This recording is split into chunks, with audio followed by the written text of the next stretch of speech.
Naam, mwanamichezo, karibu tena Bongo 9, mahali ambapo unaweza kujipatia taarifa za kimichezo kutoka ndani na nje ya mipaka ya Tanzania. Na leo hii basi nimekuandalia bonge moja la exclusive kutoka kule mitaa ya Msimbazi. Kitu cha muhimu ni kuhakikisha kwamba una subscribe channel yetu, lakini pia unakaa nami mwanzo mpaka mwisho wa hii video. Bwana ni Kibu Dennis Prosper. Watu wengi wanapenda kumuita Kibu mkandaji.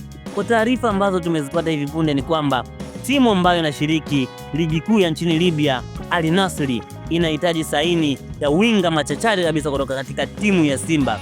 Ikumbuke ya kwamba timu hii hapo mwanzo basi iliweza kumsajili mshambuliaji wa zamani wa timu ya Simba, Steve Dese Mukwala. Bwana Steve Dese Mukwala na yeye alishajiunga na timu hii ya Al Nassr, lakini pia msimu uliopita Al Nassr kutoka nchini Libya basi iliweza kunasa saini ya kiungo masterpass kabisa, Fabrice Luamba Ngoma kutoka pale nchini Kongo. Bwana sasa timu hii tena imerudi Msimbazi na kuhitaji huduma ya Kibu Dennis Prosper mkandaji. Bwana mimi ningekuwa mshauri wa Kibu, ningejaribu kumshauri ya Kibu ya kwamba aweze kwenda kwenye hiyo timu. Na inavyoonekana ni kwamba mabosi wa Simba wanahitaji kumuuza Kibu Dennis Prosper ili waweze kupata mtonyo, kwa sababu wakimng'ang'ania basi mwisho wa msimu mkataba wa Kibu unaisha, hivyo basi anaweza kuondoka bure kabisa. Ndio maana watu kutoka pale Msimbazi, matajiri kutoka pale Msimbazi wanahitaji kumuuza Kibu Dennis Prosper. Lakini pia ukizingatia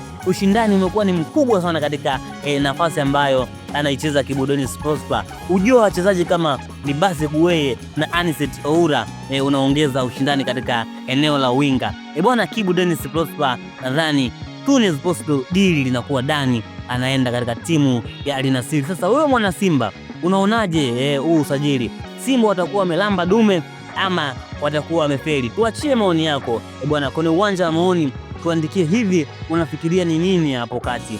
Je, ni uamuzi mzuri kwa Kibu kwenda katika timu hiyo ya Al Nassr? Tuandikie maoni yako.